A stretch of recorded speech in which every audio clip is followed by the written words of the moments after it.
نہ کرے، اندر خانے آپ کسی سے بھی پوچھیں، اس وقت پاکستانی نیشن اس معاملے میں اس حوالے سے ناراض ہے کہ مسلمانوں کے ٹیکسوں کا پیسہ جو مسلمانوں سے کلیکٹ ہوا ہے 14 ارب روپیہ، وہ آپ نے ایک غیر مسلم عبادت خانہ بنانے پہ لگا دیا.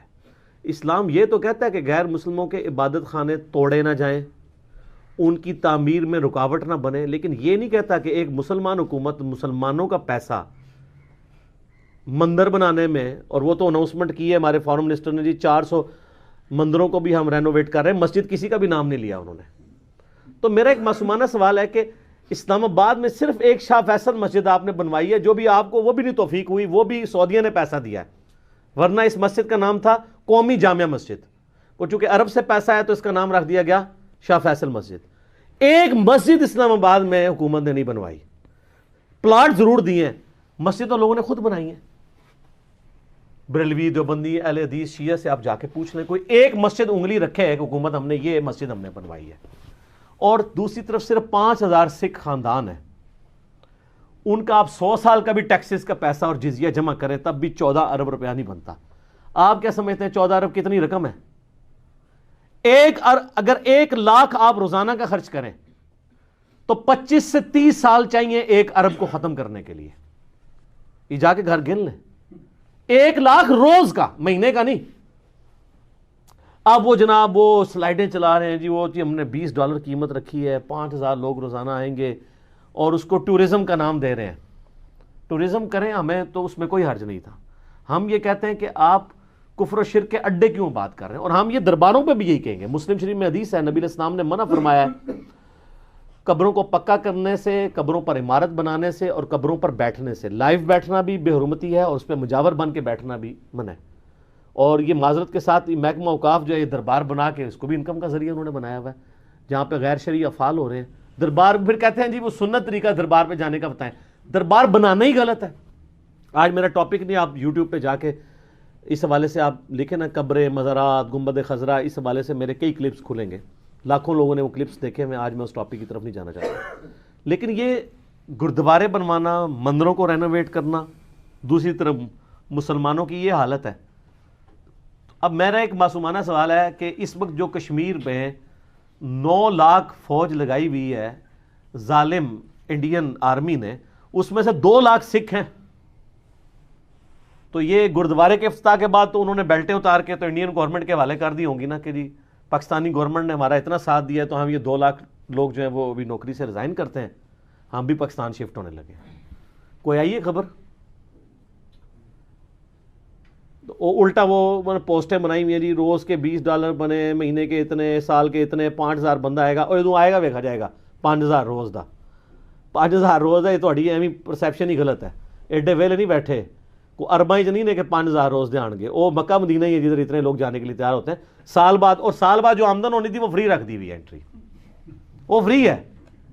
اور باقی بھی سارے انڈیا کے تھرو آ رہے ہیں. انڈین اکانومی کو ضرور زیادہ فائدہ ہوگا، ہمیں بھی تھوڑا بہت ہوئے گا. لیکن سر یہ 14 ارب آپ جب پورا کریں گے تو پتہ چلے گا یہ 14 ارب پورا کب ہوگا جو آپ نے لگا دیا ہے. ویسے تو آپ بے شک کیلکولیشن کرتے ہیں، لیکن پریکٹیکل گراؤنڈ ریئلٹیز اس سے بالکل ڈیفرنٹ ہے. تو شرعی مسئلہ اگر آپ پوچھیں، جذباتی ڈاکٹرائن کو رکھیں سائڈ پہ. آپ نے اللہ کو جان دینی ہے، میں نے بھی اللہ کو جان دینی ہے، لیکن وہ افریدی صاحب والی اللہ کو جان نہیں دینی، جھوٹی قسم دی، یعنی وہ سلوگن کے طور پہ. صحیح والی اللہ کو جو جان دینی ہے.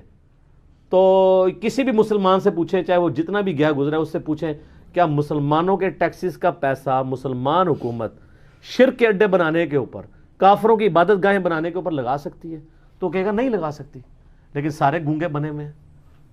ہمارے وہ جو وفاقی وزیر ہیں اس کے مذہبی امور کے، وہ وہاں ماشاء اللہ قادری صاحب تقریریں بھی کر رہے ہیں. جا کے ان کی تقریر انہوں نے کرائی اس لیے کہ ایک داڑھی پگڑی سے آپ کو سب کو دھوکہ دے دیا جائے. وہ تو مسلم شریف میں حدیث ہے نا کہ اللہ تعالیٰ تمہاری شکلوں اور مال کو نہیں دیکھتا، دلوں اور اعمال کو دیکھتا ہے. یہ شکلوں سے دھوکے تو آپ پبلک کو دے سکتے ہیں نا. یہ تو جو کچھ جن لوگوں نے کیا یہ اللہ تعالیٰ کے حضور اس کا جواب دیں گے. ٹھیک ہے نا جی. تو چاہے یہ بات کسی کو بری لگے، چاہے اس کو وہ جتنی مرضی کھینچ تان کے کرنے کی کوشش کریں، نہیں جی آپ وہ بات سمجھیں اس وقت ہم نے انڈیا کو یہ کرنا ہے، فلاں کو یہ کرنا ہے. بھائی اور طریقے ہیں، آپ برادری کھولیں، ضرور کھولیں. آپ فنڈ ریزنگ ان کو کہیں کہ جی سکھ خود فنڈ ریزنگ کریں، اتنا خرچہ ہوتا ہے، فنڈ ریزنگ کریں، وہ جو ہے وہ کسی بھی یعنی پاکستان کی کمپنی کو ہائر کریں اور اس کے ذریعے کنسٹرکٹ کروائیں، ٹھیک ہے۔ حکومت کیوں جو ہے وہ پیسہ جو ہے مسلمانوں کے ٹیکسز کا ان کے اوپر لگا رہی ہے؟ ہم کب کہہ رہے ہیں کہ آپ وہ بننے نہ دیں، بنائیں، اس سے بڑا بنائیں، جتنا مرضی کریں، لیکن مسلمانوں کے ٹیکسز کا پیسہ اس کام کے لیے ان کی اجازت کے بغیر، اس سے پہلے تو ریفرینڈم کروانا چاہیے تھا، مسلمانوں سے پوچھنا چاہیے تھا۔ تو میں دیکھتا ہوں کہ کتنے لوگ ہیں جو ان کے حق میں فیصلہ دیتے ہیں، ویسے ڈر کے نہ کوئی بولے جی اس وقت وہ تیل دیکھو، تیل کی دھار دیکھو، اور فوراً وہ جس طرف کوئی تگڑی پارٹی ہوتی ہے اس طرف لوگ لگ جاتے ہیں۔ تو اگر آپ نے اللہ کو جان دینی ہے واقعی، اور آپ اللہ سے ڈرتے ہیں، تو کم از کم آپ یہ کہہ دیں کہ ہم بزدل ہیں۔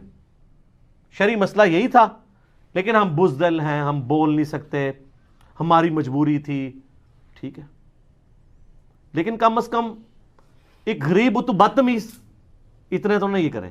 ایک آپ نے کام غلط کیا ہوا ہے، اوپر سے اس کو جسٹیفائی کریں گے تو سر پھر اللہ تعالیٰ کے حضور آپ مجرم شمار ہوں گے۔ تو میں نے تو کلمہ حق بلند کر دیے اس حوالے سے، اور ہمیں پوری دنیا سے سوالات ریسیو ہو رہے تھے۔ ہم نے پبلک ڈائنامکس کو نہیں دیکھنا کہ اس وقت کون کس بات سے خوش ہوتا ہے اور کون کس بات سے ناراض ہوتا ہے۔ اللہ از دا ٹاپ پرائورٹی۔ ان صلاتی و نسکی و محیای و مماتی للہ رب العالمین۔ اللہ کو ماننا بہت آسان ہے، اللہ کی ماننا مشکل ہے، یہ بڑا مشکل کام ہے۔ تو یہ اللہ کی ماننا ہے کہ آپ ان چیزوں کو کنڈیم کریں۔